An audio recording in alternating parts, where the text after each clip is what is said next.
This is a really good marching order from the Lord for us for this coming year. It's certainly one that I think I might have taught this one study more than any other study in the history of my life. I don't know why it is. One year I got traveling and teaching, and I think I taught this study 40 times. I was that much moved by it, and I hope the Lord moves you by it as well. Paul wrote this letter to encourage a bunch of Hebrew Christians who in Rome were really worried about whether they could make it. The enemy had come against them. Their families had turned away from them. Nero was heading for the throne. They contemplated going back to Judaism. Their safety was uncertain day to day. They didn't want to wait really upon the Lord anymore. They thought maybe quitting would be an easier route. And so Paul spends 10 and a half chapters of this Bible book taking them through all the familiar ground of the Old Testament that they knew as Jews. Took them through the priesthood, and through the sacrifices, through the meetings, through the angels, through the feast days. Every time pointing to Jesus as the fulfillment, until you get to chapter 10, verse 19, and he begins to say, look, walk by faith. Walk by faith. And we have just recently on Wednesday evenings finished a series of studies in Hebrews out of chapter 11, where Paul presents a set of heroes of faith, all of them from Old Testament history, all of them very pertinent to the folks that he's writing to, well-known stories that were to encourage these saints to stay the course. Which brings us to chapter 12, where Paul said, all right, they've run their race, now you run yours. They made it through difficulty, now you make it. This is your time. That was their time. You saw how things ended up. Now it's your turn. And these awesome studies of faith, as God highlighted the things that pleased him, didn't record the failures of the people that are listed in them. And with every little example comes this fuller understanding from God's perspective about faith. And then for 40 verses, he said, look at the way these folks live their lives. But now it's your turn to live. And so he beckons them to respond. That really is his challenge. Respond and run for the Lord in the life that God has given you as your challenge to do. Paul loved illustrations. And at least as you read through his writings, running was one of his favorites. He wrote about running to win in 1 Corinthians chapter 9. He wrote about running well in Galatians chapter 5. He wrote about running in vain in Philippians chapter 2. It was just, an illustration that he loved to use. Well, here he uses it and he brings it to a new level. And he calls us to follow in the footsteps of those who have run ahead. That really was the issue. So let's read the first 3 verses. Therefore, after chapter 11, therefore we also, since we are surrounded by so great a cloud of witnesses, let us lay aside every weight and the sin which so easily ensnares us. Let us run with endurance the race set before us. Let's look to Jesus, the author and the finisher of our faith, who for the joy set before him endured the cross, despised the shame, and has sat down at the right hand of the throne of God. And consider him who endured such hostility from sinners against himself, lest you would become weary and discouraged in your souls. Years ago, as a young pastor at Calvary Chapel Downey, I was asked by Pastor Chuck's assistant pastor if I would come up to the mountains and teach their men's conference.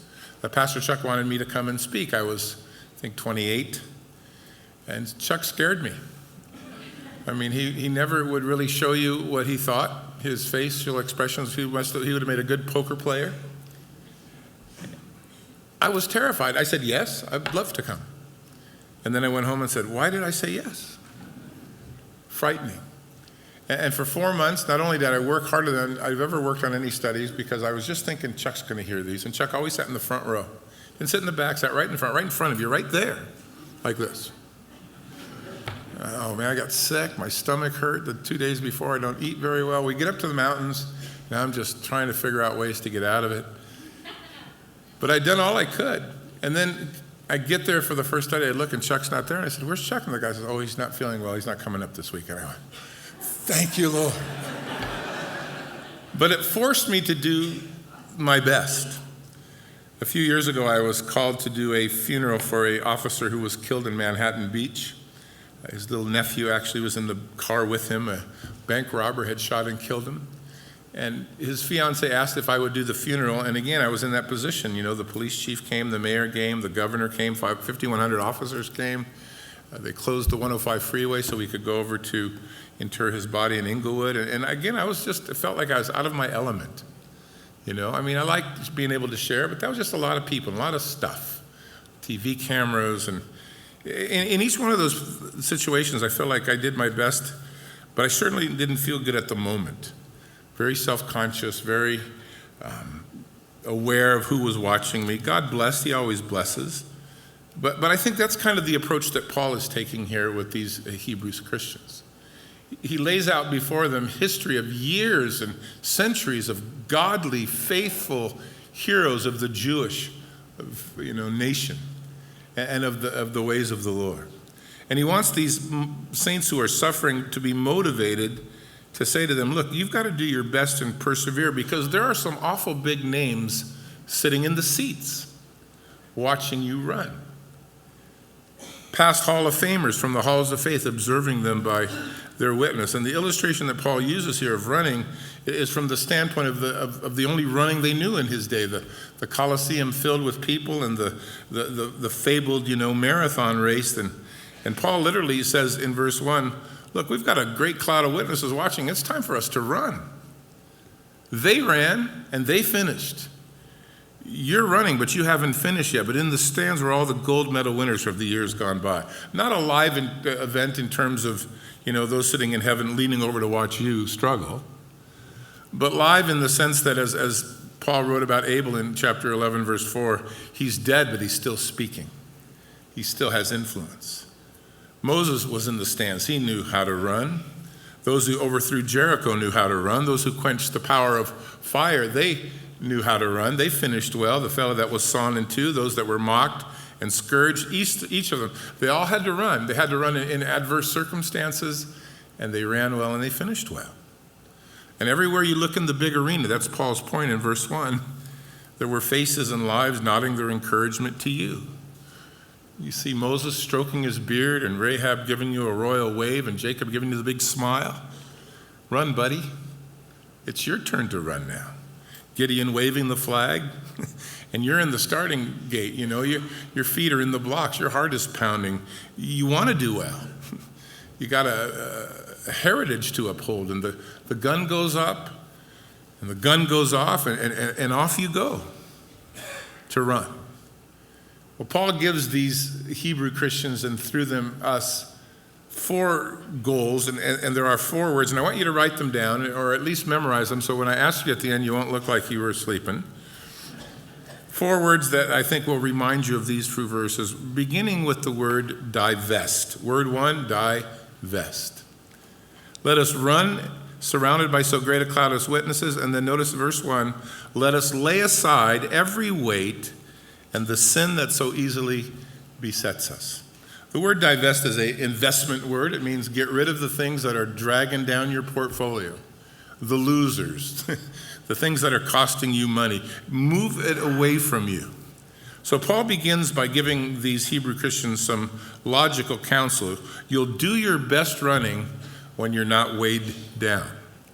Unless you're in the service, nobody ever has run a marathon in combat boots. They don't do that because it weighs them down. In fact, you can use weights to train, but on the day of the race, you wear as little as possible. In fact, if you've seen real runners, they're embarrassing with what they don't wear. Put on some clothes, man. It just looks ridiculous, right?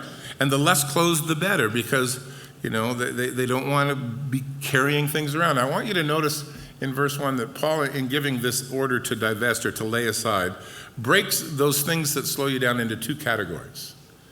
One of them is called the weight that the weight that slows you down. The other one is called the sin which easily ensnares you. So you have 2 things, weight and sin, right? Lay aside every weight. Now look, here's the deal. Not every hindrance to your running for the Lord is sinful, which is why I think Paul divides those into 2 categories. First weight, then easily ensnaring sin. In fact, many things in and of themselves are fine, and they're fine until they weigh you down. then they become obstacles. They're not sinful in and of themselves, but they'll slow down your movement forward. They'll slow you down in your running to serve the Lord. I think that most folks as Christians stumble in the area of weight, not so much besetting sin, because those are obvious, and when you have to war with them and deal with them, you do that. But it is this area of choices, right, where hindrances to your spiritual well-being are not sin, and because of that, not everyone agrees. But the bottom line is the thing that affects you is it slowing you down. I'll give you an example from my life. I love hockey. We've been going to the Ducks games since they opened. We love going to hockey. I really don't care to go see any other sport. Hockey's like 2 hours of madness and then you go home. But I wouldn't skip church to go. Nothing wrong with going to a hockey game, I don't think. If there is, I'm in big trouble. I sell all my tickets on Sundays. I sell all the tickets on Wednesdays. I sold all of our tickets to the Stanley Cup back a few years ago because church was more important. Not that hockey is a problem, but when it becomes a priority, it now begins to drag me down. We see families in church all the time who so love their kids in soccer that they don't bother to go to church. And eventually we see the parents come around and wonder what happened to their kids because they make these choices. And they'll say to you things like, there's nothing wrong with soccer. No, there's not, till it weighs you down. We have men in our church that will not make church on Super Bowl Sunday. I can tell you who they are, at least some of them, because I've seen them for years not show up. And here's their argument. What's wrong with the Super Bowl? Nothing, till it slows you down. You really want to run? You have to make some choices. And one of the choices you make is you don't carry things around that slow you down. Hindrances weigh you down, right? They divert your attention, they sap your energy, they take your strength away. And it doesn't matter what it is. It could be a relationship with someone or some entertainment that you just love and can't seem to live without, or a sport or an activity, a place you like to go, a habit you've developed, a pleasure that you seek, an honor that you like, whatever it is. Lay aside every way, divest. Get rid of that which weighs you down when it comes to running for the Lord. I don't know what it is for you. I have no idea. But I know that you know what it is. And if it slows you down, then you're not running to win. And we got to run to win. We don't run to finish, right? Well, I finished. Good for you. You want to win. The other part of that divesting is lay aside the sin which so easily ensnares us. I've learned over the years that each of us seeking to serve the Lord are usually hampered by some personal besetting sin. One that has us, one that is often repeated in our lives, one that hinders our progress. If we want to stay with the running example, it's the hamstring injury that never gets really well. It's the ankle that starts to hurt every time I get back to doing the things that I used to do. It's the backache that I usually start to feel when I put myself to really seeking to, run again. It is the bad form in my run. It's the hitch in my step. And it's different for everyone. But everyone seems to have one. And whether your temptation is lust or whether your temptation is anger or selfishness, whether you're a jealous person or maybe you're not always so honest, you are pretty well known not for lying but for fibbing, sort of a lie. Sometimes it's fear that easily entangles you. It could be anything for you, but it slows you down, and it's a problem, and it's something you're going to have to deal with if you're going to run well. If you're going to live up to the expectations of the church's heritage, if you're going to follow the example of the folks who've run before, sitting in the stands, you're going to have to get rid of the things that are not sin but slow you down, that are weights, and you're going to have to deal with whatever that besetting sin is in your life. Sometimes the biggest sin for a Christian is being covetous. They want to live without, but they want everything. Sometimes it's just being critical. You're the most critical person in the world, and it slows you down. Or sometimes Christians are just stinking lazy. That's sinful, man. And it doesn't allow you to go. Maybe you're prideful, maybe you're hateful, maybe you're just a very unthankful person. Whatever the problem is, you've got to recognize it, identify it, and divest yourself of it so that you can run in the crowd of witnesses who have run before, whose lives beckon you to run. We have to divest ourselves of hindrance and sin. It has to be conscientious. It has to be systematic. If you're going to run to win, get rid of the weight. Take care of the sin that is part of your life that you fight with every day. And like I said, it doesn't have to be some horrible sin. People that are just unthankful. All right, well, they should be more grateful. Yeah, but that'll slow you down. It's besetting, and that's literally what this word is. It's the sin that easily ensnares you. It's your problem. It slows you down. It may not slow me down. I might have something else that slows me down. Divest first, right? You're going to run well? Get rid of everything that slows you down. Second of all, verse 1, run. Notice what it says. And let us run with endurance the race set before us. Once you've lightened the load, the only thing left for you to do is to run. And you have a specific course mapped out for you by the Lord that is unique to your life. Some paths seem to be relatively flat and straight. Other people seem to have gotten the uphill crooked route to follow. Everyone's path is long, some are longer. But here's the glory of the running, without exception. The glory of running is that you finish the race. You got to finish what you started. The race that God sets before you, you want to finish it. So get rid of the weight, divest, and then run.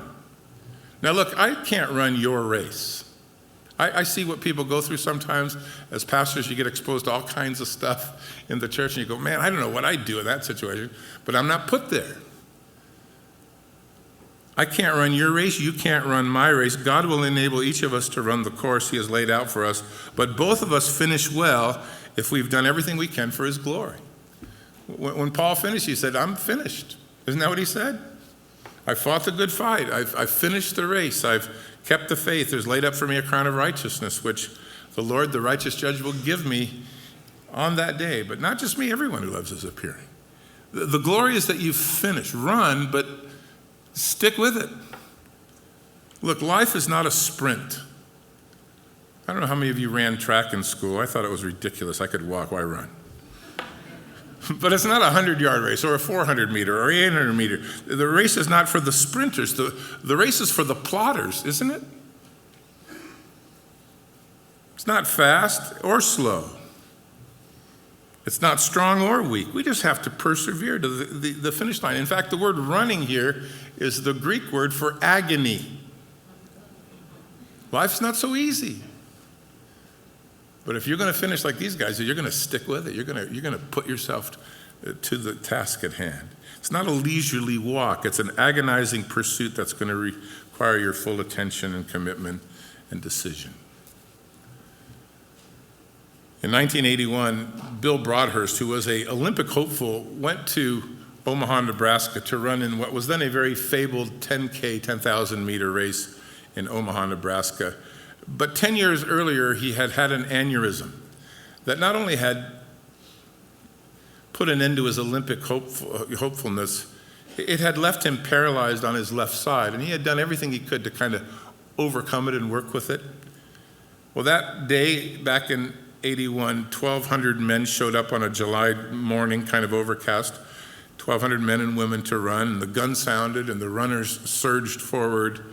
Everyone except for Bill Broadhurst, that is. He had to painfully throw his stiff leg forward and pivot on it as the dull foot kind of hit the ground, and with great difficulty turn again on his right, and then plop, plop, plop he went. 6.2 miles.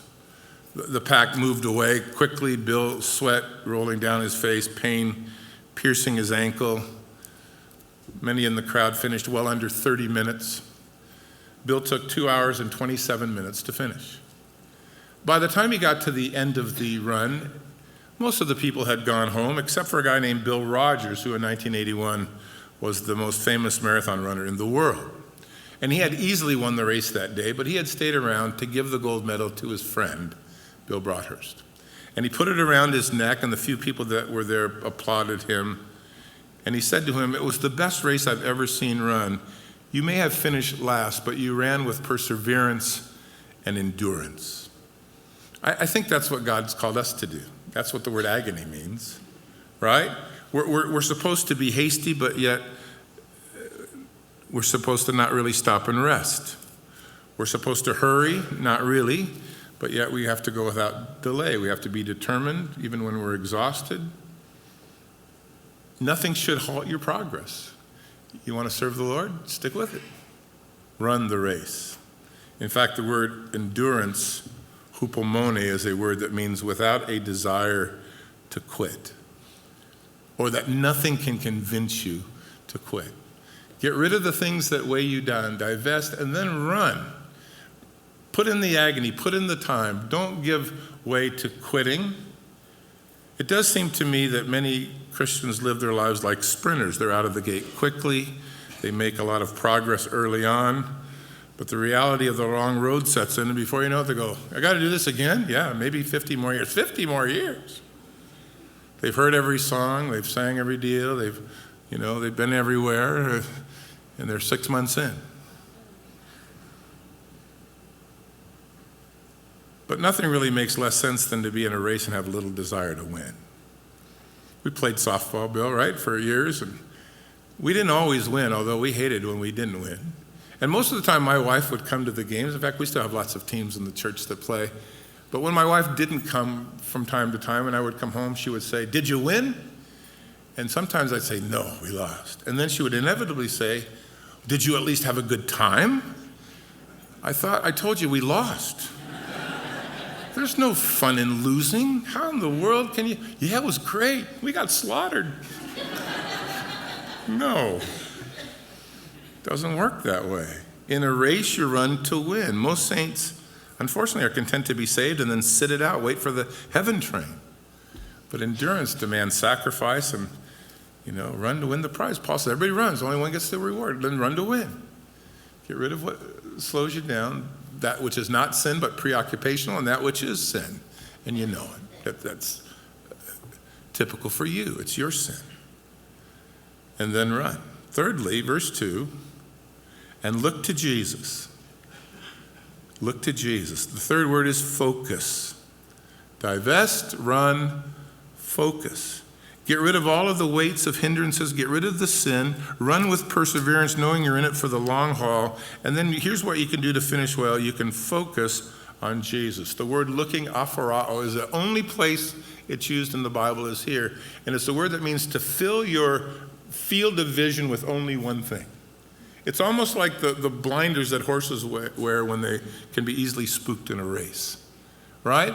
Paul's advice to these guys is don't look anywhere else but to Jesus. Look away from everything else until all you see is him. Look, nothing hinders running more than if your eyes are in the wrong place. Have you ever tried running looking at your shoes? Or you think your shoe came untied? And you're not going to run very normally by the time that's all over with. Or you look up at the sky, or you look over your shoulder. That messes up your stride. I used to do a lot of running. I know I don't have that physique right now. But I can see it still from years ago. We used to, my wife and I, go down to Huntington Beach to run. We used to go surfing there a lot, but then we started running on the path, and she didn't like running at all, so she'd bring her bike and she'd run, ride around and hand me water from time to time and kind of giggle at me for running. And we were there one day, never forget the day, and we were running and it was beautiful, but unfortunately the waves were so beautiful. And I thought to myself, I should be surfing, not running. So I was running like this on the path, watching the water. When I ran into a woman walking a little Chihuahua dog, I didn't just hit her, she bounced off of me and landed completely flat on her back. And because it was a Saturday morning, there were a lot of people. Here's what I heard. Oh, from like 20 people. My wife, I saw her on the bike, says, see ya, and took off on the bike. I gotta go. And then the little dog started, that little, those dogs. I couldn't have been more embarrassed, as you would suspect. I thought lawsuit, and I broke her back. Well, she got up, and she didn't look too happy. I'm apologizing as much as I can. I'm so sorry, I didn't see. I was looking, I didn't mean it. You were right. I should have been, this will never happen again. And she said, it'll be all right. And then as she walked away, she said, just watch where you're going. Focus. Focus. Look, nothing hinders you more than where your eyes look. If you start looking at other Christians tonight, you're going to slow down. Because you're going to find people that are going to let you down, that are going to disappoint you, that aren't doing what you think they should, that have hurt you, that have not blessed you, that have set a bad example for you, that have mistreated you. And so you look at all that stuff, you look at Jesus, you got no problem. Look at the world around you, you're going to start to slow down. Look at the difficulty of the course. Now looking at Jesus and you'll be tripped up. Look at somebody else's sin or their lack of diligence or how hard the road is or how unfair it seems that I have to run this race when you always seem to have it so easy. How come this all always happens to me? And there you are, never looking to the Lord. Easily tripped up. I've been disappointed looking at others a lot. I'm sure they've been disappointed looking at me. I've never been disappointed looking at Jesus, not once. I never looked at him and went, I wish he hadn't done that. Let me tell you a story about something that happened in 1954, and you guys that are into YouTube, there's a black and white copy of this race that's still there. On August 7th, 1954, they held in Vancouver, Canada, what was called the British Empire Commonwealth Games. Now that doesn't mean much to you and I today, but at least in that 1954 race, it was one of the most important track meets in history. It pitted two guys together to run who were the only two men in history at the time that had run under 4-minute miles. They called it the Miracle Mile. It pitted a guy named Roger Bannister, who was the first guy to break a 4-minute mile. He was a Brit, against a guy named John Landy, who had just recently broken Bannister's world record and was the only other man to ever run under the 4-minute mile. And they were the only two in history. They were both in peak condition. It was like a perfect setup. It was a beautiful day, and these guys were going to run against each other. For track fans, it couldn't have been more exciting. When they started these 4 laps of running, Bannister shared later on that his strategy was to go easy through 3 laps and then really try to pour it on in the final. But Landy, the guy from Australia, picked up the pace in the 3rd lap and got almost a 40-yard lead on Roger Bannister, which is almost insurmountable. And Bannister panicked. And he gave it all he got. He didn't wait till the last lap, the bell lap. He ran the back straight and the turn of the 3rd lap, giving it really everything he had. So by the time that they hit the bell lap, the last lap, and the bell went off, they were literally running step by step. And Bannister would later say to the reporters, I couldn't have kept this up much longer. Well, they ran like that for 3 turns, and it wasn't until 200 yards out, 100 yards out, that Landy, who was still leading, later described to the reporters that he could no longer hear Bannister's footsteps because they were just running in sync, and it just sounded like one pair of feet. And so Landy, with 80 yards to go, did this. He did this. He looked to see where Bannister was, and Bannister said, thank you very much. And he ran right by him, and he finished in 3:58.8. Landy, the world record holder, finished in 3:59.6, lost by 0.8 of a second. It's the only race at the time that both men finished in under 4 minutes. But the lesson was pretty straightforward. Don't look back, right? It's not good to run looking back. He had the race won. He wouldn't have lost. And it was a highlight of the track world to that day. They'd only face each other one more time, but to be honest with you, by then they were both really over the hill. And it was just these old athletes trying to pretend they were still young. It's a good visual, though, isn't it, to Paul's call to run the race, to keep your eyes on Jesus, who's the author and the finisher of your faith. By the way, in that race, there was a fellow named Jim Peters. Again, it's been a long time ago, 60-some years ago. But Jim Peters was the world record holder in the marathon at the time, the 26.2-mile race. And the way that they ran then was what they did now in the Olympics. They run 25 miles around the city, and then they come and do the last mile, the last 4 laps, in the stadium in front of the big crowds. So Peters came into the stadium 17 and a half minutes ahead of his nearest opponent. He literally could have walked those 4 laps and won. I mean, that's how far ahead that he was. Except he'd absolutely destroyed himself. He collapsed after 2 laps. Every runner passed him. He finished last. He just wasn't able to run wisely. I should give you the rest of the story, I guess. There was a bronze sculpture of these 2 men, Bannister and Landy, put up, and it stood for years at the entrance of a place called Empire Stadium, which has been destroyed. They moved the bronze statue to a place called the Pacific National Exhibition Fairgrounds in Vancouver. It's still there, if you ever happen to be wanting to look this up. But Landy came to the dedication, the one that he had lost the race, and they said, well, what do you think about that? And he said, it was quite a race. He said, I remember that Lot's wife looked back, and she was turned into a pillar of salt. He said, I looked back, and now I've been turned into a statue of bronze. That was a pretty good comment. There were certainly some people in the church among these Hebrew Christians who weren't looking to Jesus anymore. They were distracted by stormy waters they found themselves in. They were distracted by Jewish family. They were distracted by Nero and the guy before him who, Christians began to die for their faith.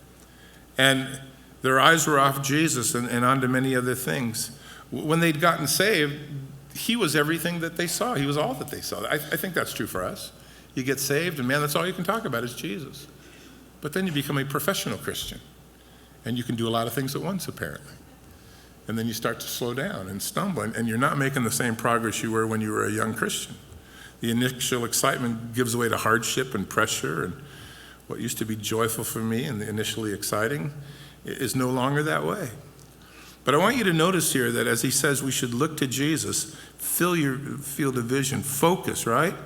It says that his name is Jesus. And it's interesting that when the New Testament Bible writers use the name Jesus rather than Christ, or Jesus by himself without the word Christ attached, it is almost always a reference to his humanity, right? The focus is on the humanity of Christ. So Paul said this, just keep your eyes on Jesus because he is the archegos, he's the pioneer of your faith. He's the finisher of it as well. Or if you want to stick with the analogy, he knows how to run the perfect race.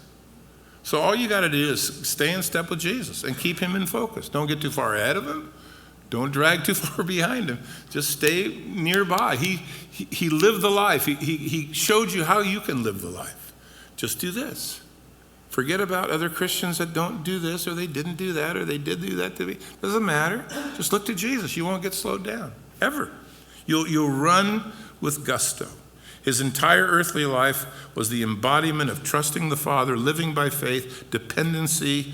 It enabled him to survive the crucifixion, the mocking, the rejection, the desertion. He was able to do it because he did this, right? Do that next year. Quit looking around. Quit getting so preoccupied with things that'll just slow you down. He endured it all. He accomplished our salvation. He left the perfect example of running the faith, a race by faith and endurance. He's the author and the finisher of our faith.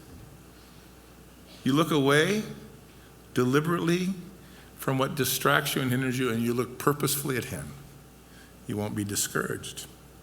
It says, who for the joy set before him endured the cross. We've talked about that a lot, but you're the joy set before him. It's the fruit that came out of his sacrifice.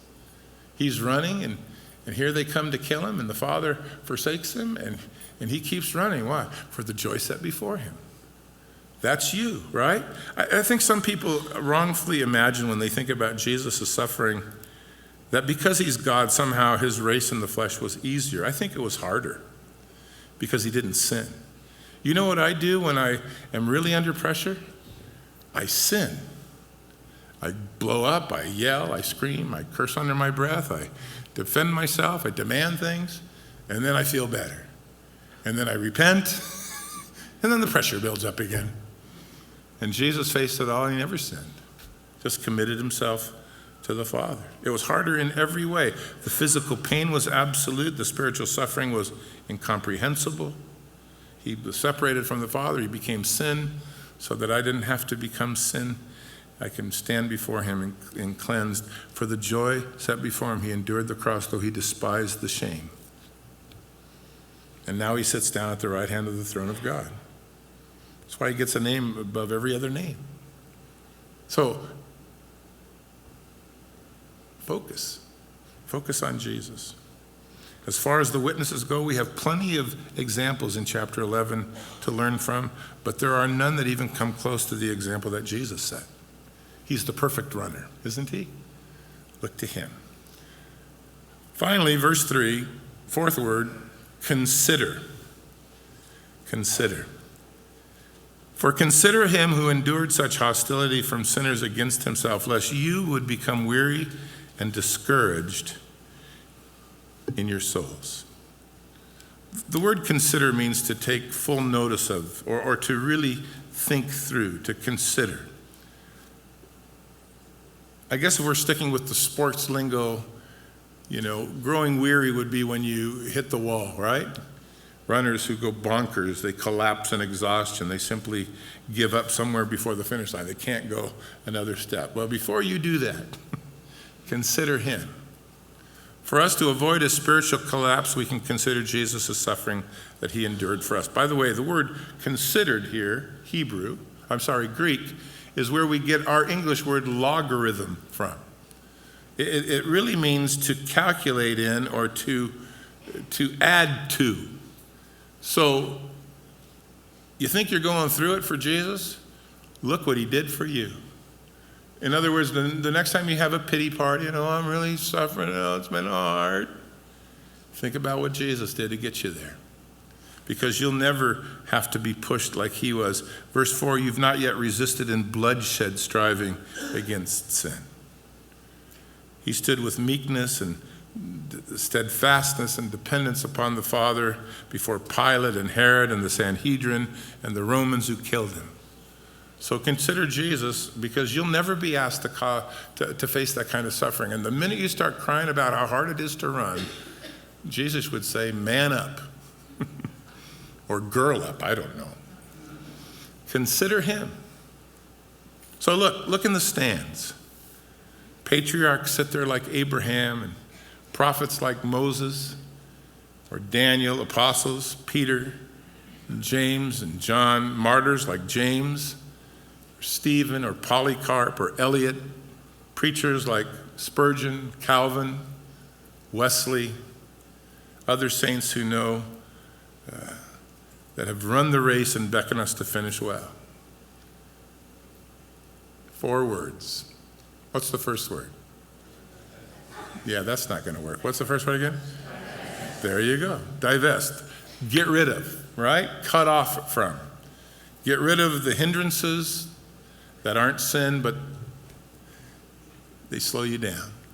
Get rid of the besetting sin, which is particular to you, so that you can lighten the load.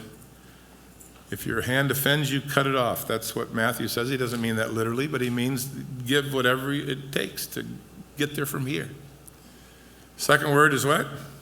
Run. Run with patient perseverance. God has marked out a course. Go run it, 1 foot before the next. It's a long race. It's a long run. If the Lord doesn't come back, we may be here next year with blisters on our feet. Divest, run. Third one? Focus. Get your eyes on Jesus. Get your eyes off everybody else. I don't care who's messing around you, who you think's let you down, who you don't think's been fair to you. It doesn't matter. He matters. If he matters, then you can treat everybody well. You can love them all. You can just focus on Jesus, the pioneer, the archegos, the one who laid the run down for us, who marked it out for us by his example. For the joy set before him. For the joy set before you, you're going to go to heaven. What's the fourth word? Consider the suffering he undertook to save you so you don't whine too much along the way. Consider, you just remember, quit whining. I got to go to church again. I have to get up and pray. I have to read my Bible every day. Quit your whining if you want to run well. Amen? Father, we ask that tonight as we think about a new year and as we have a chance to sit together to consider it, that, Lord, you would show us, teach us, help us, remind us that we're in a race, and there's been a lot of generations that have gone before us, faithfully so. who have begun and finished well, who have run under the most adverse conditions. From the destruction of Nero, where tens of thousands of Christians were put to death every month, to the world wars and to the suffering of the missionaries in faraway lands to this day. Lord, we thank you that in many ways our race is pretty simple.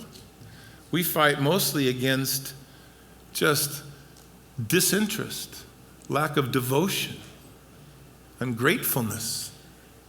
We have it so well. But Lord, as we listen to Paul cheer on a generation of believers facing more than one enemy, by saying, look into the stands and look at all of these men and women who have done so well. Now, you run, hold up our reputation. Hold up the heritage of the people of God through the centuries. I pray that we would take that task to heart this year and realize we're this generation for Jesus. And we've got to get rid of what slows us down. And we've got to run knowing the race is long. And we have to keep our eyes upon you, Lord. And we have to quit complaining as if somehow our life is the most difficult one of all. May we be runners this year for you.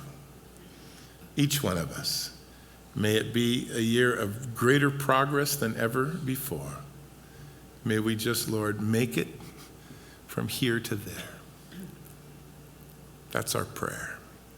Tonight, that's our prayer for you, that you would run the race.